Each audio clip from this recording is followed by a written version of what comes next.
మనసు మారితే జీవితం మారుతుంది. నిస్వార్థానికి దక్కిన వరం. చాలా కాలం క్రితం ఒక అందమైన రాజ్యంలో ఒక నిరుపేద వ్యక్తి ఉండేవాడు. అతను చాలా పేదవాడు మాత్రమే కాదు, ఇల్లు కూడా లేకుండా ఒంటరిగా జీవించేవాడు. ప్రతిరోజు గ్రామం చుట్టూ తిరిగి ఎవరైనా కొంచెం అన్నం ఇస్తారా అని అడిగి భిక్ష వేయించుకొని జీవించేవాడు. అతని ఇల్లు అంటే ఒక పెద్ద చెట్టు కింద పాతబడిపోయిన ఒక చినిగిన గుడారం అంటే టెంటు వేసుకొని అక్కడే పడుకునేవాడు, అక్కడే తినేవాడు.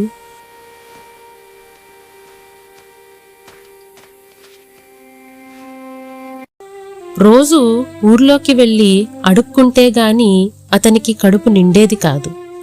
రోజులు గడుస్తున్న కొద్దీ తన బతుకు మీద అతనికి విరక్తి కలిగింది. దేవుడా, నేనేం పాపం చేశాను? ఎంత కష్టపడినా నాకు పిడికెడు మెతుకులు కూడా సరిగ్గా దొరకవు. ఈ బతుకు ఎప్పుడు మారుతుంది అని నిత్యం బాధపడేవాడు. ఒకరోజు అతను ఎంతో కష్టపడి కొంత ఆహారాన్ని సంపాదించుకుని తెచ్చుకున్నాడు. చెట్టు కింద కూర్చుని తన దురదృష్టాన్ని తలచుకుంటూ, అయ్యో దేవుడా, నేనిలా ఎన్ని రోజులు బ్రతుకుతాను? ఏం చేసినా నాకు సరిగ్గా ఫలితం రావడం లేదు. నా జీవితం ఉంది. ఏం చేసినా నా బలపు రావడం లేదు. నా జీవితం ఎందుకింత కష్టంగా ఉంది? అలా తన మనసులో ఉన్న బాధ అంతా బయటపెట్టి అతను అక్కడే నిద్రపోయాడు. కొంతసేపటి తరువాత లేచి తన పాత్రను చూశాడు. కాని అందులో అన్నం సగం లేదు. అరే, ఇదేమిటి? ఇంత అన్నం తెచ్చుకున్నాను కదా, ఇదెలా మాయమైంది? అతనికి ఏమీ అర్థం కాలేదు. మరుసటి రోజు కూడా గమనించాడు, అలాగే జరుగుతోంది. ఇలా ప్రతిరోజూ జరుగుతూనే ఉంది. అతను ఎంత అన్నం తెచ్చుకున్నా కొంత మాత్రం ఎప్పుడూ మాయం అయిపోతుంది.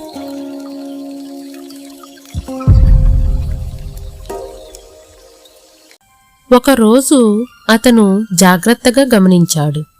అప్పుడు ఒక చిన్న పిల్లి అతని పాత్ర దగ్గరకు వచ్చి అన్నం తింటోంది. భిక్షగాడు వెంటనే దాన్ని పట్టుకున్నాడు. ఓసి పిల్లి, నువ్వేనా నా అన్నం దొంగిలించేది? నేను బిచ్చగాడిని, నాక్కూడా సరిపోదు. నా ఆహారం ఎందుకు దొంగిలిస్తున్నావు? పోయి ఎవరైనా ధనవంతుల ఇంట్లో దొంగతనం చెయ్యొచ్చు కదా అని కోపంగా అడిగాడు. అప్పుడు ఆ పిల్లి మనుషుల భాషలో మాట్లాడడం మొదలుపెట్టింది. అయ్యా, అది నా తప్పు కాదు, నీ తలరాత. నీవు ఎంత సంపాదించినా నీ వద్ద కేవలం 2 భాగాలు మాత్రమే మిగులుతాయి. మిగిలినది నీకు దక్కదు అని చెప్పింది. ఆ మాట విన్న భిక్షగాడు, నా తలరాతను ఎవరు మార్చగలరు? చాలా ఆశ్చర్యానికి లోనయ్యాడు. అని అడిగితే ఆ పిల్లి, ఆనందవనంలో ఋషి భార్గవ అనే గొప్ప జ్ఞాని ఉన్నారు. ఆయన దగ్గరకు వెళ్ళి నీ విధి గురించి అడుగు అని సలహా ఇచ్చింది. అవును, నీ నాయనను తప్పక కలవాలి. వెంటనే అతను ఆ ఋషిని కలవడానికి సుదీర్ఘ ప్రయాణం మొదలుపెట్టాడు. ప్రయాణంలో చీకటి పడటంతో అతను చాలా అలసిపోయాడు. ఒక పెద్ద ఇల్లు కనిపించింది. అతను ఆ పెద్ద ఇంటి తలుపు తట్టాడు.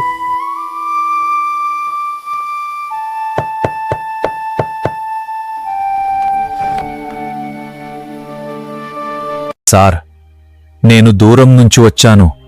ఈ రాత్రి ఇక్కడ ఉండనిస్తారా?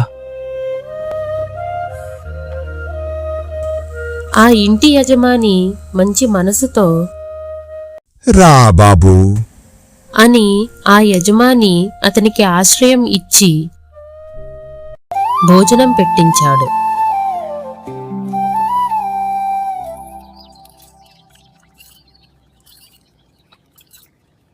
అప్పుడే ఆ ఇంటి ఆవిడ అడిగింది, ఎక్కడికి వెళ్తున్నావు బాబు? ఋషి భార్గవన్ కలవడానికి వెళ్తున్నాను అమ్మా. అని చెప్పగానే నువ్వు మహర్షిని కలవబోతున్నావా? మాకు కూడా ఒక ప్రశ్న అడుగుతావా? తప్పకుండా అమ్మా. అయ్యా, మాకు 20 ఏళ్ల కూతురుంది. ఆమెకు చూపు లేదు, మాటలు రావు. ఆమె ఎప్పుడు కోలుకుంటుందో ఆ ఋషిని అడిగి చెబుతారా? అని ప్రాధేయపడింది. ఖచ్చితంగా అడుగుతాను.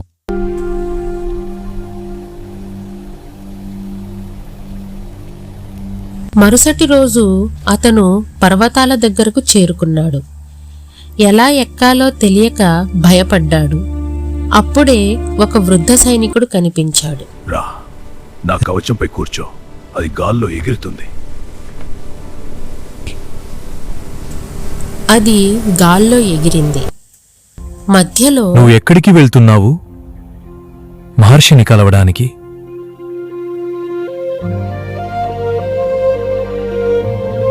నాకోసం కూడా ఒక ప్రశ్న అడుగు. నేను 500 సంవత్సరాలుగా ఇక్కడ కాపలా కాస్తున్నాను. ఎలా విముక్తి పొందాలో ఆ ఋషిని అడుగుతావా? సరే, అడుగుతాను.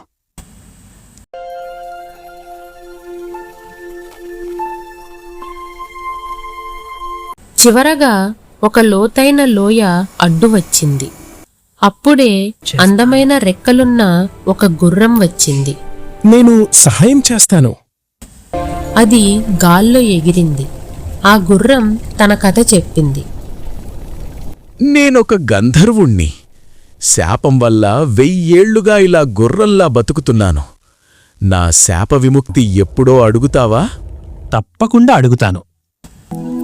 చివరికి ఆ భిక్షగాడు ఆనందవనం చేరుకుని ఋషి భార్గవను కలిశాడు.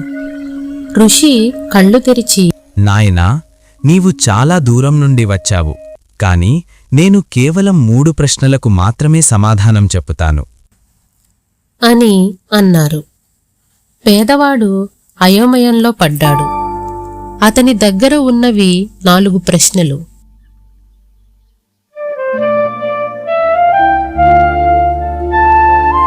పిల్లి చెప్పినట్లు తన పేదరికం ఎప్పుడు పోతుందో అన్నది, ఆ మూగ గుడ్డి అమ్మాయికి ఎప్పుడు మాటలు వస్తాయి అని, 500 ఏళ్ల సైనికుడికి విముక్తి ఎప్పుడు అని, 1000 ఏళ్ల గుర్రానికి శాప విముక్తి ఎప్పుడు అని అతను ఆలోచించాడు.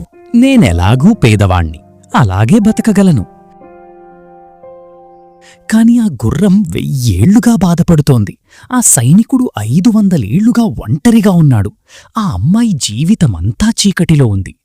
నా స్వార్థం కోసం వాళ్ళ అవకాశాన్ని వదులుకోలేను అని నిర్ణయించుకున్నాడు. తన ప్రశ్నను పక్కన పెట్టి ఇతరుల కోసమే 3 ప్రశ్నలు అడిగాడు. ఋషి ఇచ్చిన సమాధానాలు: ఆ గుర్రం తన రెక్కల పట్ల మమకారాన్ని వదులుకుంటే వెంటనే గంధర్వుడిగా మారుతుంది. ఆ సైనికుడు తన మాయాడాలును ఎవరికైనా దానం చేస్తే అతనికి విముక్తి లభిస్తుంది.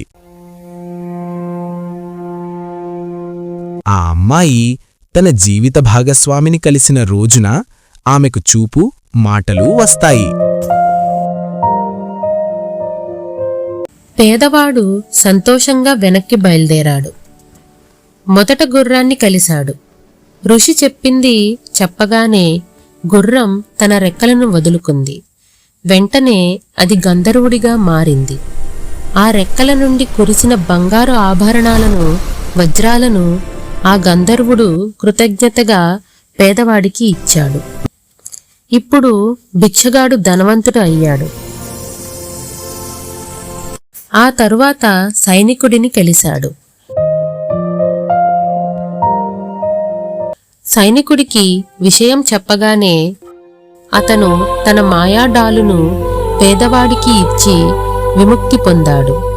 ఇప్పుడు పేదవాడి దగ్గర అపారమైన సంపద, శక్తివంతమైన డాలు ఉన్నాయి. చివరిగా ఆ ఇంటికి వెళ్ళాడు. ఆ తల్లిదండ్రులకు విషయం చెబుతుండగా లోపల ఉన్న అమ్మాయి బయటకు వచ్చి, అమ్మా, గతవారం వచ్చిన ఆయనేనా ఈయన? అని అడిగింది. అందరూ ఆశ్చర్యపోయారు. ఆమెకు మాటలు వచ్చాయి, చూపు వచ్చింది. ఆ పేదవాడే తన జీవిత భాగస్వామి అని అందరికీ అర్థమైంది. ఆ ధనవంతులు తమ కూతురిని ఆ వ్యక్తికి ఇచ్చి ఘనంగా పెళ్లి చేశారు. ఒకప్పుడు తినడానికి తిండి లేని ఆ బిచ్చగాడు తన నిస్వార్థం వల్ల ఇప్పుడు అత్యంత ధనవంతుడిగా సుఖవంతమైన జీవితాన్ని గడుపుతున్నాడు. దీనిలో నీతి ఏంటంటే, మనం ఇతరుల కోసం చేసే మంచి మనకు 10 తిరిగి వస్తుంది.